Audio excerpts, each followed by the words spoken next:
Sky TV.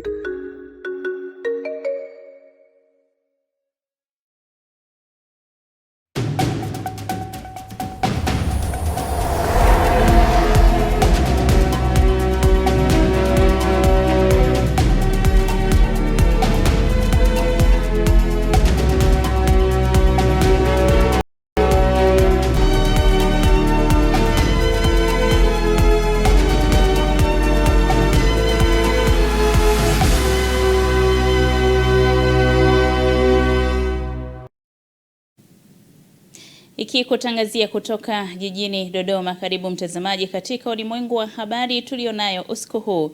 Mabadiliko ya tabia nchi yatikisa uchumi wa wafugaji Monduli. Na kimataifa, waziri mkuu wa India ahutubia bunge la Israeli huku akiahidi ushirikiano. Na kwa upande wa michezo, Simba na Yanga watoa Zanzibar kujiandaa na dabi ya Kariakoo.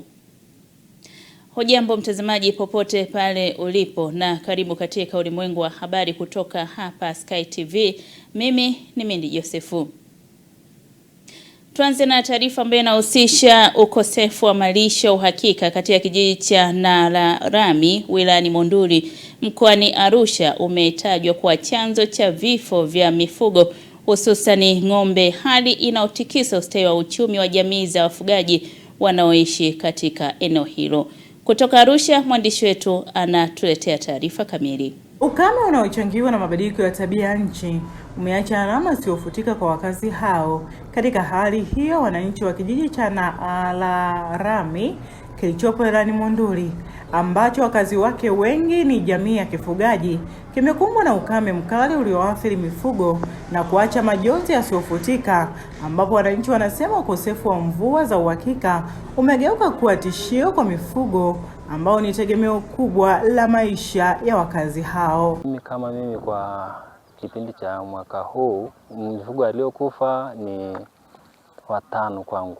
Tumeathiri sana kwa sababu najua kipato tunayotumia sana ni mifugo. Kwa hiyo kipato chetu kikubwa ni mifugo. Kwa hiyo unaweza kukuta mifugo aliyokufa ulitegemea kwamba baadaye atakuwa utaenda kuyauza, lakini mifugo mingi yamekufa, japo baada hatujapata tathmini ya mifugo zilizokufa, lakini zimekufa ng'ombe, zimekufa kondoo, zimekufa mbuzi pamoja na punda. Katika kukabiliana na hali hiyo, Baraza la Wanawake Wafugaji PWC limeanzisha mradi wa Power Cup unaolenga kuwajengea uwezo wanawake kiuchumi na kijamii, ikiwa ni pamoja na mbinu za unenepeshaji wa mifugo na uhifadhi wa malisho.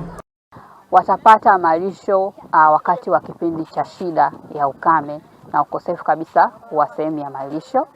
Pamoja kupitia na hayo malisho watakuwa wanajiweza kujihimili kiuchumi, kwa sababu kipindi cha ukame ni kipindi ambacho wao wanapata shida sana kuwa na vipato na kuendesha familia.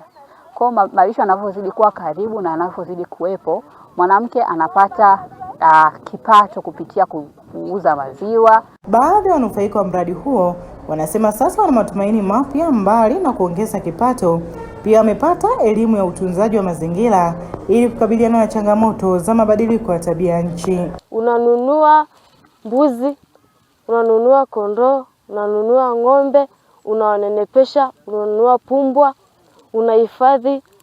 Alafu baadaye ukame ukija, wengine wanasema nitafanya. Wewe umeshajiandaa kwa ajili ya vitu vyako. Tunamshukuru Mungu kwa sababu tumejua mbinu mbalimbali ya kukabiliana na mabadiliko ya tabia nchi. Kwa mfano, tumejua kwamba tutatafuta akiba ya kulisha mifugo kama pumba. Tumejua namna ya kuweka pumba ili itusaidie baadaye. Wataalamu wa mazingira wanaonya kuwa mabadiliko ya tabia ya nchi yanachangiwa kwa kiasi kubwa na shughuli za kibinadamu, ikiwemo kilimo katika vyanzo vya maji, ukataji miti ovyo pamoja na ufugaji usiozingatia kanuni bora. Hivyo elimu ya utunzaji wa mazingira imeendelea kusisitizwa kama suluhisho la kudumu. Uelewa mdogo wa wananchi, ambapo sisi kama halmashauri tumeendelea na jitihada za kutoa elimu kwa wananchi kwa kuhakikisha kwamba wanatunza mazingira na kuzingatia wanatunza vyanzo vya maji ili tuweze kupunguza athari zinazotokana na mabadiliko ya tabia ya nchi. Kutoka mkoani Arusha, Amina Ngahewa, Sky TV. Mtazamaji, tuangazie taarifa nyingine. Waziri Mkuu Dr. Mwigulu Nchemba amemtaka kamanda wa TAKUKURU mkoa wa Manyara Bahati Haule kufanya uchunguzi wa kina na kuwasilisha taarifa ya kila mmoja aliyehusika kuchukua fedha za mradi wa ujenzi wa ofisi ya mkuu wa wilaya ya Kiteto. Amesema hayo baada ya kuweka jiwe la msingi la ujenzi wa ofisi ya mkuu wa wilaya ya Kiteto ambayo inagharimu kiasi cha shilingi bilioni 1.85 hadi kukamilika kwake, na ujenzi wake umefikia 85%. Nilikuwa naangalia mnavyohangaika mnipeleke mradi gani. Mimi nikawa nawaangalia tu. Na nikawaambieni mimi nimekuja kutembea huko. Nina taarifa zote.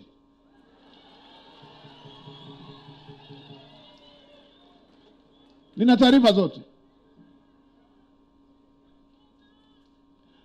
taarifa zote kilichofanyika kwenye jengo hili. Nina taarifa hata kilichofanyika kwenye jengo la halmashauri ambako hamjanipeleka.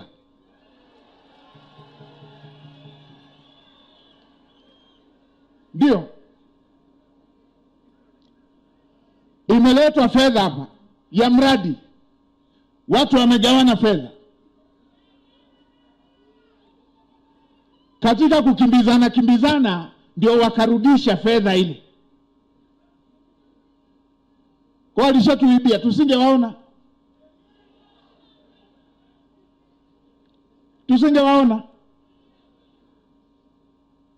Mkuu wa mkoa nakushukuru kwa hatua ile iliyochukua ya fedha zikarudi, majengo yajengwe. Sasa naelekeza kamanda wa TAKUKURU niletee taarifa za mmoja na ushiriki wake. Hii ilikuwa hatua ya kwanza. Hatua ya pili, lazima hatua za kisheria zichukuliwe. Hatuwezi tukawa tunaenda na utaratibu wa mazoea wa aina hii.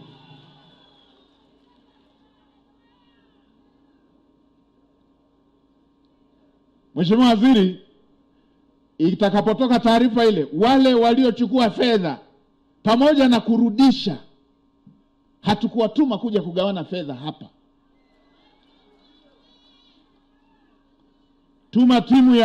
Tuma timu ya maadili, hatua za kinidhamu za watumishi wa umma na zenyewe zichukuliwe.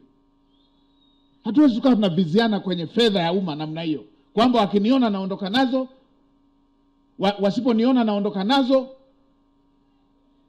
eti wakiniona narudisha. Upumbavu.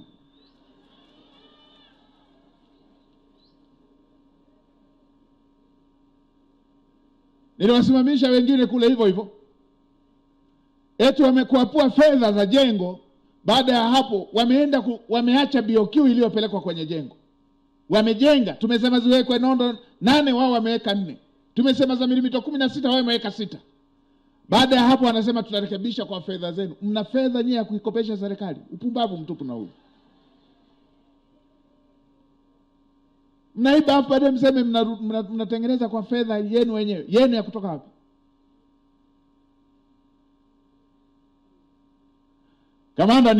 Kamanda wa TAKUKURU niipate taarifa hii kabla sijamaliza ziara ya mkoa wa Manyara. Mmoja na ushiriki wake.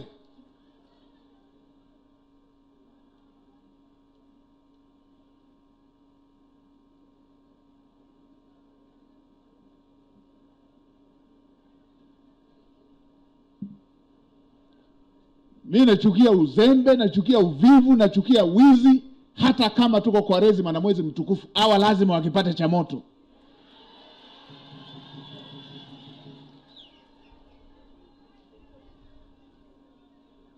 Hatuwezi wananchi hivi. Ninyi mnajua, mimi nimeshakuwa wizara ya fedha pale.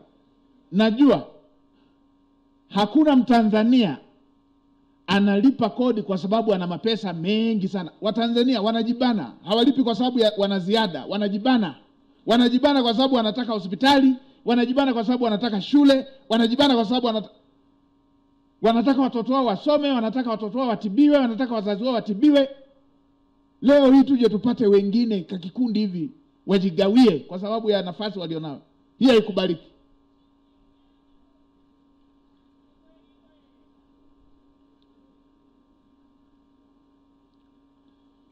kamanda, nipate kwa sababu ya michezo iliyofanyika ile, nipate taarifa mpaka ya mapato ya ndani, mpaka ya makusanyo ya ndani, minada hii, nipate na yenyewe, nipate fedha za kwenye minada zinakusanywaje na zinatumikaje. Wananchi wa jimbo la Peramiho katika halmashauri ya wilaya ya Songea mkoani Ruvuma na wananchi wa kata ya Shiwinga iliyopo halmashauri ya wilaya ya Mbozi mkoani Songwe wamepiga kura leo kumchagua mbunge na diwani. Mwenyekiti wa Tume Huru ya Taifa ya Uchaguzi INEC Mheshimiwa Jaji wa Rufani Jacob Mwambegele ametembelea na kushuhudia mwenendo wa upigaji kura katika jimbo la Peramiho, ambapo wananchi wa jimbo hilo wamepiga kura kumchagua mbunge wao katika uchaguzi mdogo. Nipo hapa jimboni Peramiho kuangalia jinsi uchaguzi mdogo wa mbunge jimbo hili la Peramiho unavyoendelea. Hapa nipo kwenye ofisi ya kijiji Peramiho ambapo kuna vituo vinne. Nimekuta wananchi wamejitokeza vizuri kupiga kura. Japokuwa sehemu nyingine nje ya kituo hiki, nimetembelea vituo vingine kabla ya kituo hiki, nilikuta bado nimeambiwa wananchi wamekwenda mashambani, wanamaliza shughuli zao, wanakuja kupiga kura.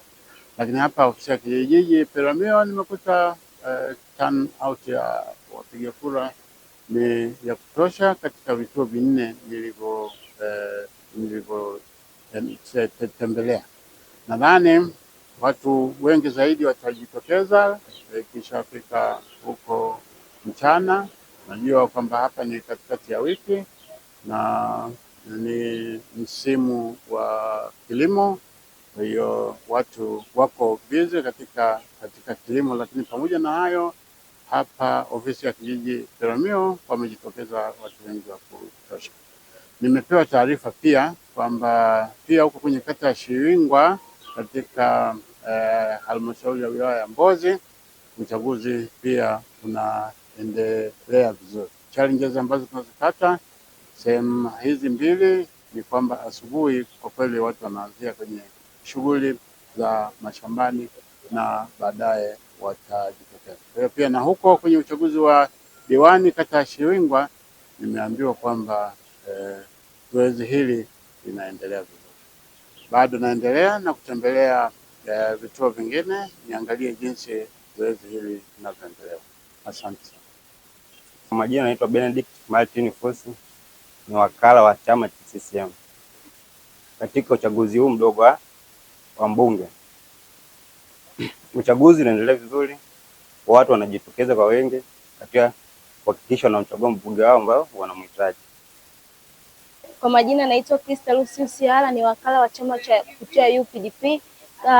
Kampeni uchaguzi wetu unaendelea vizuri, tunaamini watu wanashiriki katika uchaguzi wa mbunge. Mtazamaji, unaendelea kutazama Ulimwengu wa Habari kutoka hapa Sky TV tulionayo usiku huu. Hatimaye ujenzi wa daraja Kitomondo waanza rasmi Kisarawe ili kuondoa adha kwa wananchi. Karibu tena mtazamaji, unaendelea kutazama Ulimwengu wa Habari kutoka hapa Sky TV. Mimi ni Mindi Josefu. Tuangazie taarifa ambayo inahusu hatua ya serikali kuanza ujenzi wa daraja la Kitomondo linalounganisha kata za Mzenga na Mafizi wilayani Kisarawe mkoani Pwani, inakwenda kuondoa adha ya muda mrefu kwa wananchi waliokuwa wakishindwa kuvuka mto uliopo eneo hilo. Mwandishi wetu ana maelezo zaidi. Wakati wa mvua kubwa zilizoambatana na mafuriko, wananchi wa kata za Mafizi na Mzenga wilayani Kisarawe walilazimika kusubiri kwa siku 3 ili maji yapungue waweze kupita. Lakini sasa kuna matumaini mapya ya kuondokana na kero hiyo baada ya serikali kuanza ujenzi wa daraja katika eneo hilo. Na ni abiria kwenye gari hili kutoka Dar es Salaam naenda Gwata. Kweli hapa ujenzi wa daraja tumeukuta unajengwa na viongozi wako hapa wamesimamia. Kwa kweli tuna adhabu kubwa na njia hii. Adhabu tulionayo ni kubwa. Endapo ujenzi huu utakapokamilika, tutajaliwa kuwa na njia nzuri. Tunamshukuru mheshimiwa kwa vile yupo, tunaona yuko bega kwa bega na sisi wananchi. Tunamshukuru sana. Aendelee hivyo kwa bega kwa bega na sisi ili tupate njia iliyothabiti. Dereva siku nyingi barabara hii ya Gwata hii. Kwa kweli daraja litakapokamilika tutapita kwa raha sana, sababu tushawahi kukaa siku 3 hapa na subiri maji yapungue ili tupite. Siku 3 tumekaa hapa katika daraja hili na subiri maji yaishe. Kwa itapokuwa ikokee, nadhani itakuwa safi sana. Mbunge wa Kisarawe amesema daraja hilo litakapokamilika litarahisisha usafiri na kuchochea maendeleo katika jimbo hilo. Nikiwa mbunge wa jimbo la Kisarawe nimefarijika sana sababu leo hapa wakandarasi ameleta vifaa vyote na kazi ya umwagaji nguzo inaendelea. Imani yetu kubwa sasa safari ya kwenda kukamilisha daraja la Kitomono linaanza kufikiwa. Tufahamu kwamba daraja hili ni muhimu sana, kiunganisho kikubwa sana kati ya kata Mzenga na kata ya Mafizi. Bila daraja hili wananchi huwa wanateseka sana. Wengine wakati mwingine maji yanakatisha hapa, watu wanakuwa wamegawanyika. Inabidi mtu abaki upande mwingine wa pili hata kama makazi yake yako upande mwingine. Nifarijike sana na timu ya wananchi wote kutoka kata ya Mafizi na kata ya Mzenga ambao hakika leo tumejumuika kwa pamoja kuhakikisha kwamba kazi hii ambayo imekuwa ni kero kubwa sana kwa wananchi wa eneo hili leo hii inapata ufumbuzi, na mwisho wake ni kwamba mara baada ya umwagaji nguzo hapa kazi ya kujaza ya kuweka slab itafuatilia. Tuna imani kwamba ndani ya wiki hizi 2 zitakuwa tumeshakamilisha na uwekaji wa slab. Mwisho wa siku kwamba kuhakikisha daraja hili sasa hata mvua ikija liweze kuendelea katika swala zima umaliziaji ya hatua za mwisho kwa ajili ya wananchi waweze kupata huduma vizuri. Kazi ya leo tunaenda kuifanya isiishie hapa. Kazi kubwa ya usukaji wa nondo kwa ajili ya slab iendelee, na mwisho wa siku ni kwamba ikifika Jumatatu ijayo kazi ya uwekaji wa slab sasa iendelee. Lengo kubwa ni kwamba zoezi la kwenda kukamilisha daraja hili la Kitomono ambayo imekuwa ni kero kubwa sana kwa wananchi wa kata ya Mafizi kwa kipindi chote hichi. Kwa mradi wetu ulisainiwa mapema mwezi wa 3 mwaka jana na tukataraji kwamba utaisha mwezi wa 9 mwaka jana, ila tukacheleweshwa kukabidhiwa mradi huu. Sasa kwa upande wa mkataba pia unasababisha changamoto kama za malipo kutokwenda sawa. Kwa hiyo tunataraji maji yatavuka bila overflow. Na pia baada ya kukamilisha mradi huu kama mnavyoona mazingira hayo, tutafanya river training kwa ajili ya kutanua ili maji yapite kwa urahisi zaidi. Daraja hilo linalogharimu zaidi ya shilingi milioni 359 linajengwa chini ya usimamizi wa TARURA na linatarajiwa kukamilika Machi 21 mwaka huu. Kutoka mkoani Pwani, Nora Damian, Sky TV. Mtazamaji, tuelekee mkoani Mbeya. Watu wasiojulikana wameiba nyaya za shamba kwenye mashine Umba Transformer 7 katika kata 4 za halmashauri ya wilaya ya Mbeya, hali ambayo imesababisha hasara serikalini na kuhatarisha usalama wa miundombinu hiyo. Taarifa mwandishi wetu kutoka mkoani Mbeya inafafanua zaidi. Afisa usalama wa shirika la umeme Tanzania Alois Mndolwa amesema kufuatia tatizo hilo wameanzisha operesheni maalum ya kuelimisha jamii juu ya ulinzi shirikishi katika kata zote. Maeneo haya Umalila kumekuwa na changamoto kubwa sana ya wizi wa earth ambazo watu wasio na nia njema wanahujumu miundombinu hasa kwenye transformer, wanakuwa naiba earth rod ambazo zinasaidia kulinda transformer dhidi ya kuharibika na mashambulizi ya radi. Na kwa eneo hili la Umalila, bonde la Umalila, tatizo limekuwa kubwa kiasi ya kwamba kuna transformer zaidi ya 7 kwa nyakati tofauti zimekuwa zikiibiwa. Unakuta naiba unarudisha naiba. Sasa mwisho wa siku tumeona ni muhimu tukafanya zoezi hili maalum kwanza la kuelimisha jamii na kuhimiza uanzishwaji wa ulinzi shirikishi katika kila kata. Naye afisa usalama kanda ya Nyanda za Juu Kusini Andrea Soko amesema shirika limekuwa likipata hasara kubwa kutokana na uwizi huo, hivyo amewataka wananchi kupiga vita uharibifu wa miundombinu ya umeme. Naomba mpate picha ya namna gani ambavyo tunapata hasara kutokana na haya matukio. Sio matukio mazuri kabisa. Naomba tuyapige vita kama ndugu alivyosema. Kuanzia sasa wimbo wetu uwe huo. Hakuna uhalifu wa miundombinu Umalila. Tuilinde hii miundombinu. Ni mali yetu. Usione umeme umekuja ukasema atajua mwenyekiti bwana. Atajua afande pale. Watajua wenyewe TANESCO. Hapana, huu ni wa kwetu. Kwa upande wake afisa wa TANESCO akatoa elimu juu ya umuhimu wa kulinda miundombinu ya TANESCO, huku wananchi wakiahidi kutoa ushirikiano katika kulinda miundombinu hiyo. Ni marufuku kama kipindi cha mvua. Kipindi cha mvua ni marufuku kugusa kutembea karibu na miundombinu ya TANESCO. Aidha kugusa nguzo au kufanya biashara chini ya miundombinu ya TANESCO. Unashauriwa upite mita 30. Kwenye matazamio yangu anasema hawezi ni hao wa TANESCO kwa sababu gani? Kama wanakuja kufunga umeme na zile wao wanakata wanaenda nazo na tunawaona na macho, kwa vile tulikuwa hatuna elimu, huenda hizo daktari tungechukua nyingi sana na tungewakamata. Kwa vile sasa tumeshatupa hii elimu, nyewe wenyewe kwanza ndio muanze kujiuliza afu ndio tufuate na sisi.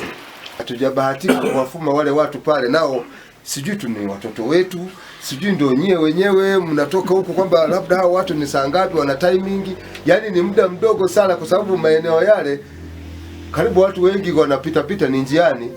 Lakini cha ajabu tu tunashangaa asubuhi mtu amefanya matukio, hata kukaa vikao vya kuweka ulinzi shirikishi kao ni sifuri. Sasa hivi tutalinda, yani hivi tunavyosalimiana hivi tutalinda kwa kamera nzito kabisa, kama hii tutalinda. Nikiripoti kutoka mkoani Mbeya, Upendo Kibetile, Sky TV. Mtazamaji, tuangazie taarifa nyingine. Vyama vya ushirika vimeagizwa kujiendesha kwa tija kama ilivyo sheria ya vyama vya ushirika namba 6 mwaka 2013. Mwandishi wetu kutoka Geita ana taarifa kamili. Mkuu wa wilaya ya Biharamulo, kamishina msaidizi wa polisi Sakapu Adivela Bulimba, ametoa wito huo wakati akiwa mgeni rasmi wa mkutano mkuu wa 8 wa chama kikuu cha ushirika cha Chato, ambapo chama hicho kimepata hasara kwa msimu wa mwaka uliopita. Na waagiza kusimamia na kuendesha vyama vya ushirika kwa tija kama ilivyo sheria ya vyama vya ushirika namba 6 ya mwaka 2013. Wakati wote wa uendeshaji wa vyama vya ushirika tunatakiwa kujiepusha na ubadhirifu, wizi, matumizi mabaya ya madaraka, kutokuwajibika, uzembe. Vitendo hivi vinasababisha vyama vya ushirika kuendelea kuzorota. Kulikuwa matumizi ya uendeshaji, kulikuwa na gharama za masoko na pia na gharama za kifedha, ambayo jumla yake ilikuwa ni bilioni 2,281,332,928. Kwa hiyo ukichukua ile ziada ghafi bilioni 1.3 bilioni 1,354,709,344 ukitoa gharama zote chini pale. Kwa hiyo unaona kwamba kuna hasara unayoiona pale yenye thamani ya shilingi milioni 926,693,585. Viongozi wa chama kikuu cha ushirika cha Chato wamesema wamejipanga kujiendesha kwa tija kwa kuongeza mapato kwa kuzindua zao la mpunga na kuacha kutegemea zao moja la pamba. Ndipo katika mkakati wa kuimarisha chama, kwa maana kwamba kuongeza mapato, kwa sababu chama chetu kilikuwa ni chama ambacho kimesimamia katika zao moja tu ambao ni zao la pamba. Lakini kwa sasa hivi ninapoongea na umma huu, chama chetu kwa sasa hivi kimeshaanza kuwa katika mtiririko kuongeza mazao mengine, hususan kwa mfano tuna zao lingine la tumbaku ambao sasa huu ni msimu wa 3 tunaendelea nao, na chama kimeendelea kufaidika kwa mafanikio mbalimbali ya zao ya tumbaku. Lakini pia kwa msimu unaokuja, kwa maana ya makisio yetu ya bajeti tunakuja, tunatarajia kuwa na uzinduzi wa zao la mpunga. Kama CCU ya miaka 40 haifanani hivyo. Tunataka sasa CCU kama tulikosea basi tuweze kufanya marekebisho ili CCU iweze kuonekana ni CCU yenye tija kwa wanachama wake, kwa wanaushirika wenzake, kwa wakulima, basi na kwa ujumla na kwa serikali, kwa sababu tukifanya vizuri kuna kodi zinazochukua serikali. Choni Manumbu Magesa ni miongoni mwa wanaushirika wa chama cha ushirika cha Chato. Anasema moja ya sababu inayochangia ushirika huo kupata hasara ni kucheleweshwa kupata fedha kutoka taasisi za kifedha. Kwa sababu vyama vya ushirika, hasa kwa mfano chama cha ushirika Chato kinapata mkopo kutoka benki ya TADB.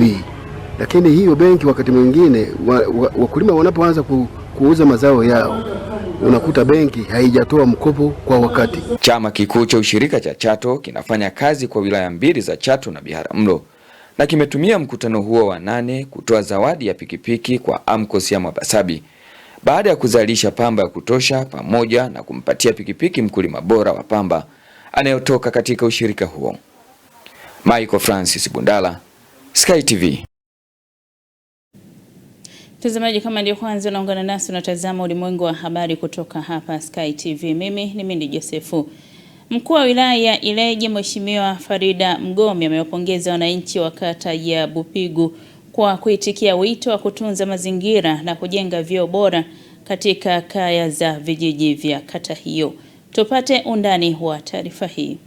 Hamasa hiyo ni sehemu ya mradi unaodhaminiwa na shirika la EEPCO kwa kushirikiana na UNICEF, ukiwa na lengo la kuboresha hali ya usafi na mazingira katika ngazi ya kaya.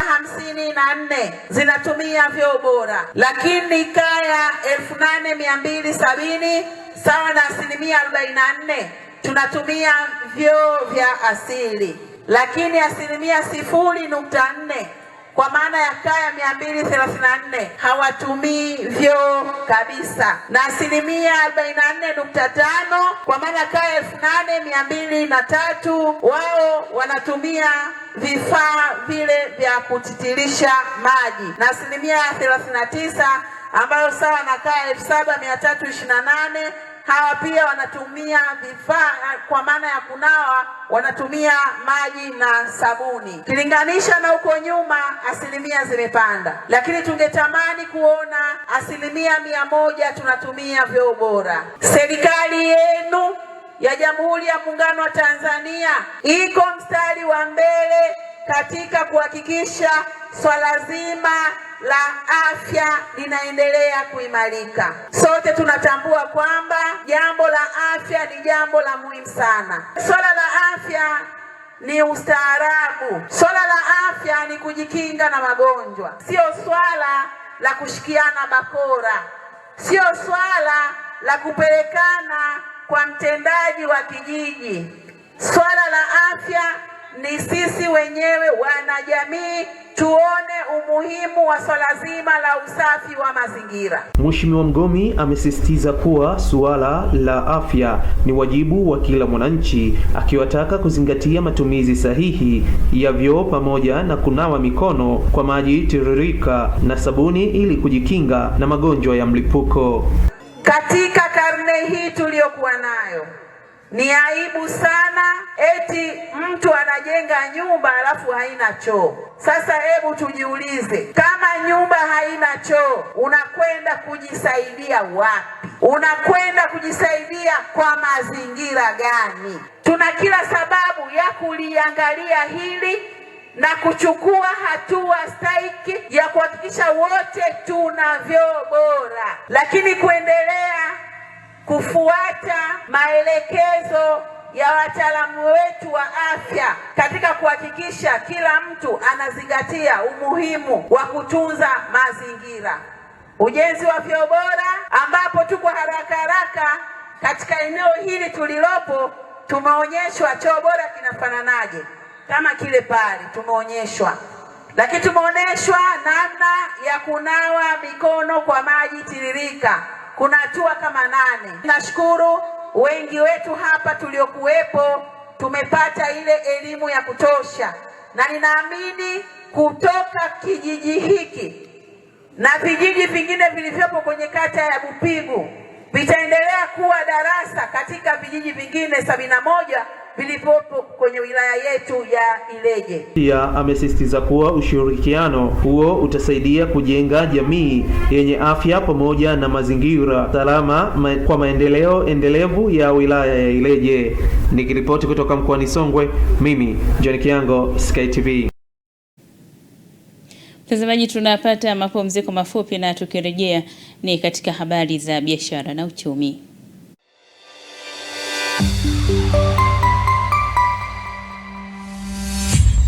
Sky TV.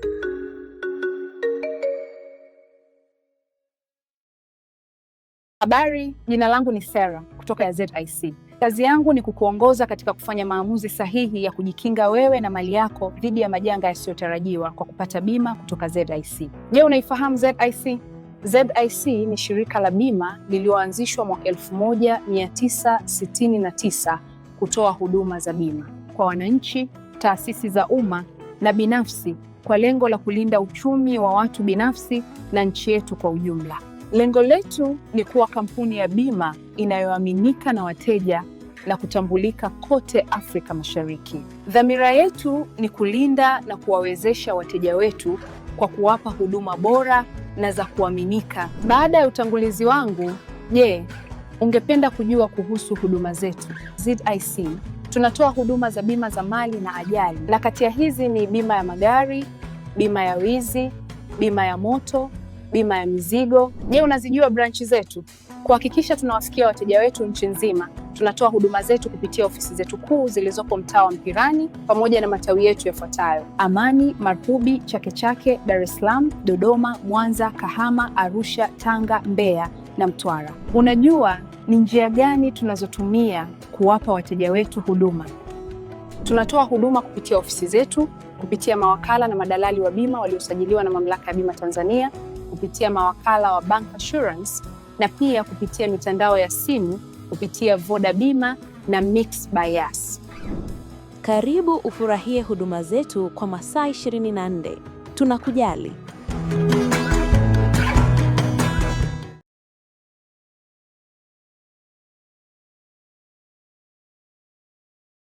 Sky TV inakukaribisha mfanyabiashara, mjasiriamali, taasisi na mashirika mbalimbali kutangaza biashara yako kwa gharama nafuu. Sky TV itafurahi kuwa sehemu ya kufanikisha ndoto yako ya kukua kibiashara. Karibu utangaze nasi ili kuwafikia wateja wengi kutoka maeneo mbalimbali ndani na nje ya nchi. Kwa maelezo zaidi, wasiliana na mkuu wa kitengo cha masoko kupitia simu namba 0673 33 61 99 au 0794 96 3336. Wakati wa kukua kibiashara, taasisi au shirika lako ni sasa. Changamkia fursa hii. Sky TV, above the limit.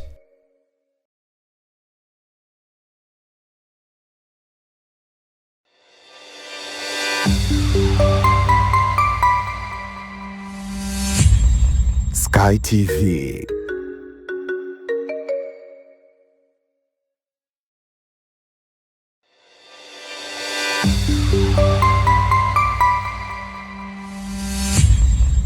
Sky TV.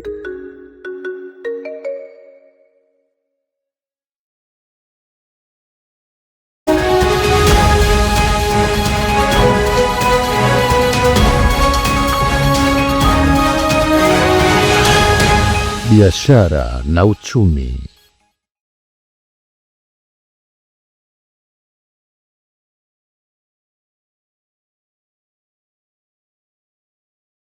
Zifuatazo ni habari za uchumi na biashara kutoka hapa Sky TV. Jina langu ni Mohamed Magesa. Serikali imewataka wakulima wanafanya biashara mazao kuwa waaminifu na kuendelea kuunga mkono mfumo wa stakabadhi ya ghala, huku ikiahidi kuimarisha upatikanaji wa pembejeo, mbegu, teknolojia za kisasa na masoko ya uhakika ili kuongeza tija katika mnyororo mzima wa thamani wa mazao. Hayo yamesemwa na Waziri wa Viwanda na Biashara Mheshimiwa Judith Kapinga baada ya kushuhudia mnada wa uzaji wa zao la choroko kupitia mfumo wa stakabadhi za ghala uliofanyika katika ghala teule la Ndilima lilopo Ungumarwa mkoani Mwanza. Jambo ambalo nataka niwahakikishie ndugu zangu, wananchi wa Pwimba, wananchi wa Sumve na wote ambao wanalima choroko. Kazi yetu sisi ndugu zangu ni kuhakikisha tunaleta tija. Tunamsaidia mkulima apate thamani ya zao ambalo analilima. Na ndio maana tunakumana mfumo wa stakabadhi ya ghala. Nataka niwahakikishie tutaanza na nyie kuanzia shambani, tutakuja ghalani na tutaenda kwenye soko. Kama kuna kipindi ambacho mtaendelea kuona thamani ya mifumo ambayo tumeweka, basi ni kipindi hiki. Ndugu zangu, tunachowaomba ni ushirikiano. Sasa mimi nafahamu kwenye biashara huaga kuna mikinzano vile vile, kwa sababu wafanyabiashara kila mmoja ana interest zake ambazo mimi pia nazifahamu. Lakini nataka niwaambie, mojawapo ya mambo ambayo yatatusaidia sisi kama wakulima ni kuzungumza lugha moja na serikali yenu. Kupanda kwa bei ya vyakula katika kipindi cha mfungo mtukufu wa Ramadhani na Kwaresma kumeanza kuonekana waziwazi katika soko kuu la manispaa ya Mtwara Mikindani, hali inayowaweka wananchi katika wakati mgumu wa kupanga matumizi yao ya kila siku. Wakizungumza katika soko hilo, wananchi wamesema kuwa bei ya baadhi ya vyakula muhimu imepanda ikilinganishwa na wiki zilizopita. Bidhaa kama viazi vikuu, mbatata, maharage na nafaka nyingine zinauzwa kwa bei ya juu zaidi, huku wauzaji wakieleza kuwa nao wananunua kwa gharama kubwa kutoka mashambani. Jamani, tunachoka vitu, yani kila kitu unachogusa kuhusu futari sio nafaka, sio yani kila iftari vitu viko juu, bei ni kubwa mpaka walaji tunachoka, ni tunachanganikiwa, lakini ndo hamna namna. Tutanunua, tunataka tufuturu tena tutafanyaje, lakini vitu kiukweli bei ziko tofauti na pale nyuma. Sababu kama viazi tumeanza kununua mwezi wa 8 wa 9 ule viazi 200 na 40 tindima moja ile. Na hivyo kule Ramadhani tuuza hivyo 200 na 40. Viazi vitamu. Ile tindima tuloki na 35 lile. Sasa hizo anatuuza 100 na 20. Mwezi mtukufu wa Ramadhani umeingia katika kipindi ambacho si cha mavuno kutoka cha mavuno. Kwa hiyo utakuja kuona kwamba mchele sio wakati wake, mahindi sio wakati wake, mpunga sio wakati wake, na nafaka zote sio wakati wake. Na vifuatavyo ni viwango vya ubadilishaji wa fedha kwa mujibu wa Benki Kuu ya Tanzania BOT leo tarehe 26 mwezi wa pili 2026. Dola ya Marekani imenunua kwa shilingi 2545 na senti 11 na kuuzwa kwa shilingi 2570 na senti 57. Paundi ya Uingereza imenunuliwa kwa shilingi 3441 na senti 25 na kuuzwa kwa shilingi 3475 na senti 66. Euro ya Ulaya imenunuliwa kwa shilingi 3000 na senti 44 na kuuzwa kwa shilingi 3030 na senti 45. Yeni ya China imenunuliwa kwa shilingi 370 na senti 48 na kuuzwa kwa shilingi 374 na senti 19. Na yeni ya Japani imenunuliwa kwa shilingi 16 na senti 26 na kuuzwa kwa shilingi 16 na senti 43. Randi ya Afrika Kusini imenunuliwa kwa shilingi 160 na senti 25 na kuuzwa kwa shilingi 161 na senti 85. Shilingi ya Kenya imenunuliwa kwa shilingi 19 na senti 71 na kuuzwa kwa shilingi 19 na senti 91. Faranga ya Rwanda imenunuliwa kwa shilingi 1 na senti 74 na kuuzwa kwa shilingi 1 na senti 75. Nayo shilingi ya Uganda imenunuliwa kwa senti 75 na kuuzwa kwa senti 71. Nayo faranga ya Burundi imenunuliwa kwa senti 85 na kuuzwa kwa senti 86. Huo ndo mwisho wa habari za uchumi na biashara kutoka hapa Sky. Jina langu ni Mohamed Magesa.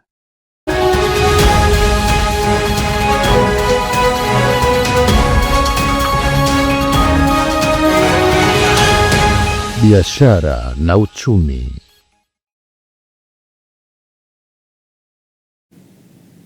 Mtazamaji, tunaungana na Zenazire Mswima katika mkusanyiko wa habari za kimataifa.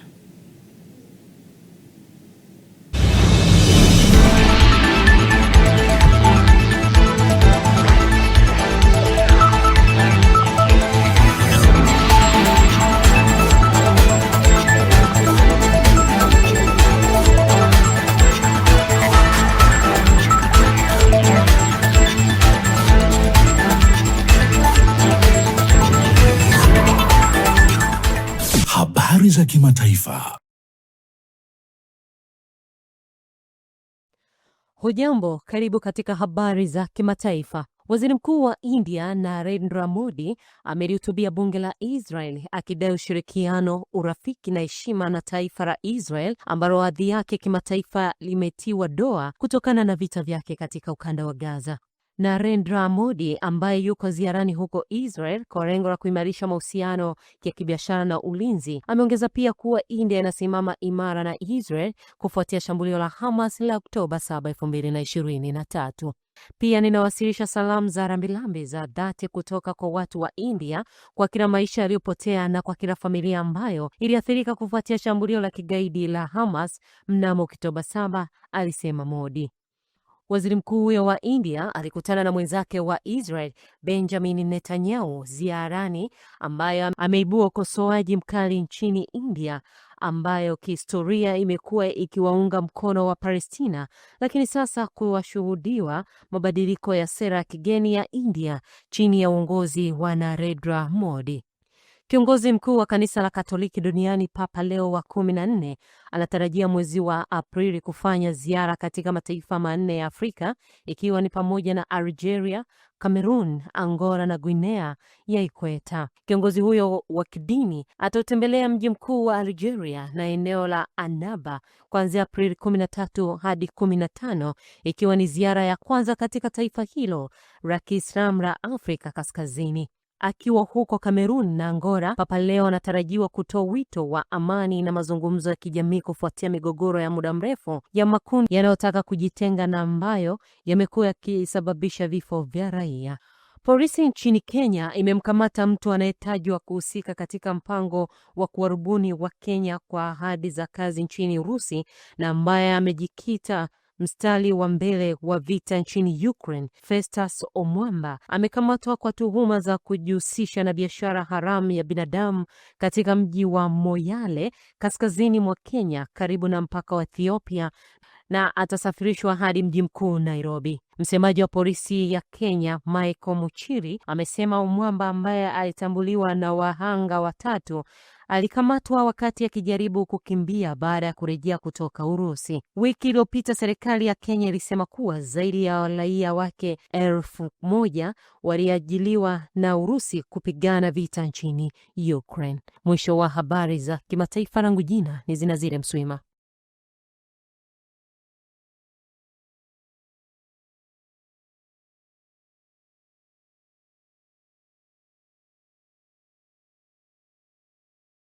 Ismaiko yuko hapa ndani. Mtazamaji, mkusanyiko wa habari za kimataifa unatupa sawa kuelekea dimbani sasa kuangazia ya kimichezo, na mwanamichezo Johannes Michael yuko hapa ndani kutujuza ya kimichezo.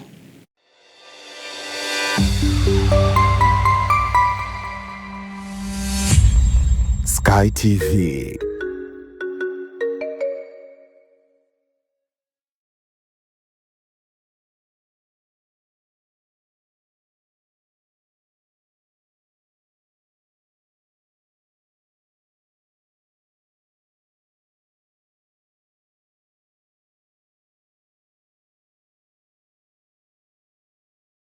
Habari, jina langu ni Sarah kutoka ya ZIC. Kazi yangu ni kukuongoza katika kufanya maamuzi sahihi ya kujikinga wewe na mali yako dhidi ya majanga yasiyotarajiwa kwa kupata bima kutoka ZIC. Je, unaifahamu ZIC?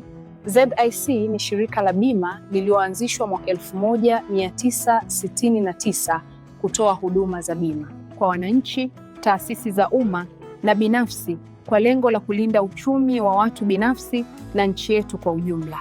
Lengo letu ni kuwa kampuni ya bima inayoaminika na wateja na kutambulika kote Afrika Mashariki. Dhamira yetu ni kulinda na kuwawezesha wateja wetu kwa kuwapa huduma bora na za kuaminika. Baada ya utangulizi wangu, je, ungependa kujua kuhusu huduma zetu? ZIC tunatoa huduma za bima za mali na ajali, na kati ya hizi ni bima ya magari, bima ya wizi, bima ya moto, bima ya mizigo. Je, unazijua branchi zetu? Kuhakikisha tunawafikia wateja wetu nchi nzima, tunatoa huduma zetu kupitia ofisi zetu kuu zilizopo mtaa wa Mpirani pamoja na matawi yetu yafuatayo: Amani, Marubi, Chake Chake, Dar es Salaam, Dodoma, Mwanza, Kahama, Arusha, Tanga, Mbeya na Mtwara. Unajua ni njia gani tunazotumia kuwapa wateja wetu huduma? Tunatoa huduma kupitia ofisi zetu, kupitia mawakala na madalali wa bima waliosajiliwa na Mamlaka ya Bima Tanzania, kupitia mawakala wa Bank Assurance, na pia kupitia mitandao ya simu kupitia Voda Bima na Mix by Yas. Karibu ufurahie huduma zetu kwa masaa 24. Tunakujali.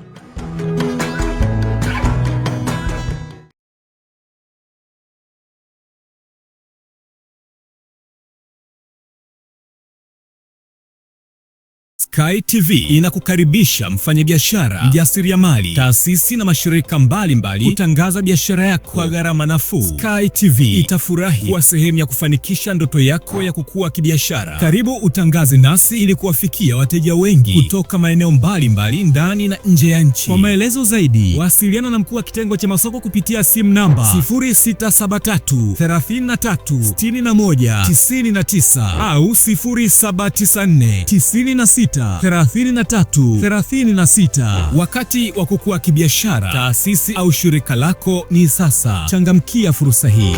Sky TV, above the limit.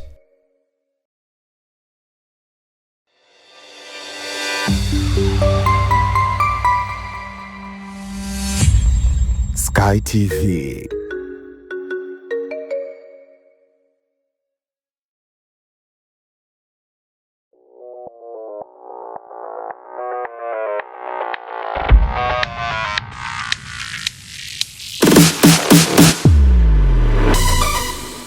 Habari za michezo na burudani.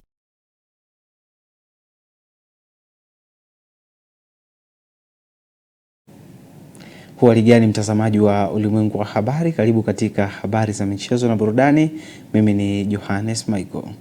Na moja kwa moja tukianzia hapa nyumbani, ambapo baada ya michezo ya Ligi Kuu Soka Tanzania Bara kutamatika kwa siku ya jana, ambapo klabu ya Yanga wao waliibuka na ushindi wa mshindi mnono dhidi ya JKT Tanzania wa idadi ya mabao 5-0, huku watani wao Simba wakilazimishwa sare dhidi ya Dodoma Jiji katika uwanja wa Jamhuri Dodoma. Vigo hao tayari wamewasili visiwani Zanzibar kwa ajili ya michezo ya dabi, ambapo utapigwa Jumapili hii majira ya saa 2:30 katika uwanja wa New Amani Zanzibar, ambapo kila mmoja ataweza kuamua kwenye dabi ya Kariakoo ni kitu gani ambacho hataondoka nacho. Huku kunako taarifa nyingine ni kuhusiana na kocha mkuu wa Mashujaa Jamhuri Kiwero Julio ameomba mechi za kirafiki baada ya kubaini timu hiyo itakaa muda mrefu bila kucheza mechi ya mashindano. Julio ambaye ameongoza timu kushinda mechi 2 mfululizo ikiwemo dhidi ya Mtibwa Sugar Ligi Kuu na Nikim Kombe la Shirikisho, amesema mapumziko marefu yanaweza kushusha kasi ya wachezaji. Kwa mujibu wa ratiba, Mashujaa haitacheza hadi Machi 15 mwaka 2026 itakapokutana na Pamba Jiji, huku pia ikitarajiwa kucheza na Kengodi katika hatua ya 32 kati ya Machi 6 au Machi 8 katika hatua ya Kombe la Shirikisho la FA. Ziara hii ilikuwa ni kukutana na wajumbe wa kamati za michezo za mikoa na kuweza kushauriana nao namna gani wanaweza wakashirikiana kwa ajili ya kuendeleza michezo katika mikoa yao. Lakini jukumu letu jingine la pili ilikuwa ni kukutana na wadau wa michezo katika mikoa ambayo tumekwenda na kujaribu kuzungumza nao changamoto ambazo wanakumbana nazo, mafanikio ambayo wameyapata katika kuendelea shughuli za michezo, lakini na way forward nini wafanye ili waendeleze michezo katika maeneo yao.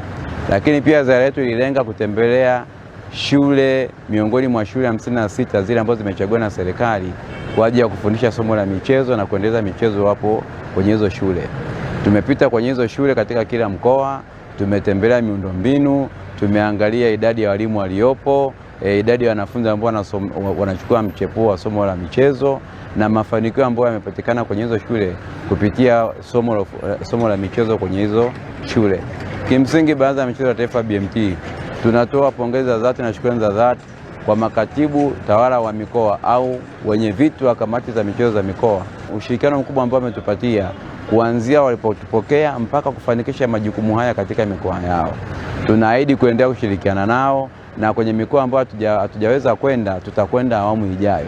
Lengo ni kufika kamati za michezo zote zilizopo hapa nchini na kupeana ushauri na majukumu na wadau hapo au wale viongozi walioko katika hizo kamati kwa ajili ya kuweka mikakati thabiti ya kuendeleza michezo katika maeneo yao.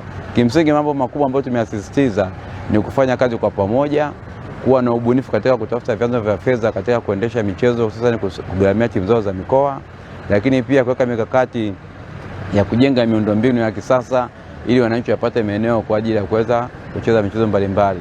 Lakini kubwa lingine pia ambapo tumewashauri wasiache kushirikiana na watu wenye mahitaji maalum. Watu wenye ulemavu ni kundi kubwa ambao lipo hapa nchini, linahitaji pia kushirikishwa kwenye michezo kwa ajili ya kuboresha vipaji vyao na kujenga uchumi wao kwa kupitia michezo. Lakini pia tumesisitiza wasiache kuwashirikisha akina mama, wanawake nao washiriki michezo kwa wingi, kwa sababu michezo haibagui jinsia ya aina yoyote.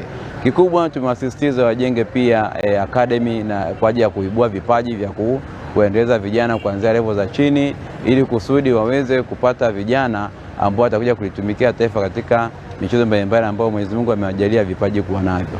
Lakini la mwisho kabisa, tumewasisitiza waweke mipango ya kuongeza capacity building, yani taaluma ya michezo kwa wadau wao. Kwenye mashule, walimu wa michezo walioko mashuleni wapewe mafunzo ya kutosha ili waweze kufundisha michezo wakiwa na taaluma hizo. Lakini kwa wale ambao ni wajasiriamali, watu wa mtaani, nao wafikiwe na wataalamu. Na mtazamaji, taarifa ambayo umetoka kuitazama inahusu ni kuhusiana na Baraza la Michezo la Taifa BMT limetoa pongezi kwa makatibu tawala wa mikoa ambapo pia wenye viti wa kamati za michezo za mikoa kufuatia ushirikiano mkubwa waliotoa kwa ziara ya kikazi iliyofanyika kati ya Februari 16 hadi 22 mwaka 2026 katika mikoa ya Shinyanga, Simiyu, Mara, Mwanza, Geita na Kagera. Afisa michezo mwandamizi BMT Charles Maguzu alielezea kuweza kupokelewa vizuri pamoja na ushirikiano ambao waliweza kupata kwenye mikoa ambayo waliweza kupita. Na moja kwa moja tunakuwa hadi kimataifa ambapo klabu za Sudani Al Hilal Omdurman na Al Merrikh zinaongoza msimamo wa ligi kuu nchini Rwanda, mmoja ikiwa nafasi ya kwanza na mwingine akiwa nafasi ya pili. Al Hilal wanaongoza ligi hiyo wakiwa na jumla ya alama 42 ikiongoza msimamo huo wenye kushiriki jumla ya timu 18, huku Al Merrikh ikiwa na alama 40 ikiwa nyuma ya Al Hilal. Klabu hizo mbili zinashiriki ligi hiyo kufuatia ombi la kwa shirikisho hilo kutokana na vita yenyewe kwa wenyewe inayoendelea katika taifa lao. Huku kunako taarifa nyingine kuhusiana na Cristiano Ronaldo, sasa amebakiza hatua ndogo kuingia kwenye historia isiyofikika, akihitaji mabao 35 tu kwa mchezaji wa kwanza kuweka historia ya soka kufikisha jumla ya mabao 1000 katika maisha yake ya soka. Nyota huyo wa Al Nassr na timu ya taifa Ureno anaendelea kupambana na umri, akikaribia kuvunja rekodi ambayo anaenda kuitengeneza kama mchezaji, akikamilisha mabao 35 na kuweza kufikisha mabao 1000 katika karia yake ya soka. Na mtazamaji wa Ulimwengu wa Habari, naondo mwisho wa habari za michezo na burudani na kurejesha kwake Mindi Joseph kwa ajili ya kuweza kuhitimisha Ulimwengu wa Habari kwa leo.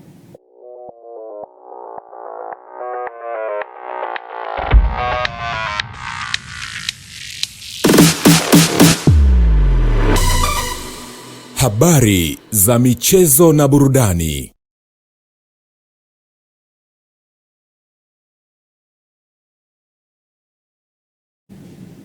Mtazamaji, ni mwanamichezo Johannes Michael katika mkusanyiko wa habari za michezo, na sasa tuangazie utabiri wa hali ya hewa kwa saa 24 zijazo.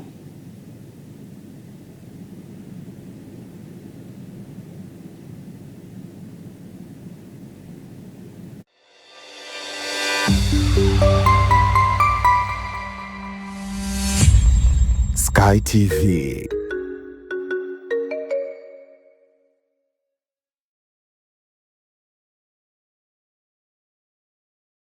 Habari za kutwa nzima leo, karibu katika utabiri wa hali ya hewa wa saa 24 zijazo kuanzia saa 3 usiku wa leo, unaowasilishwa nami Godfrey Kazinja.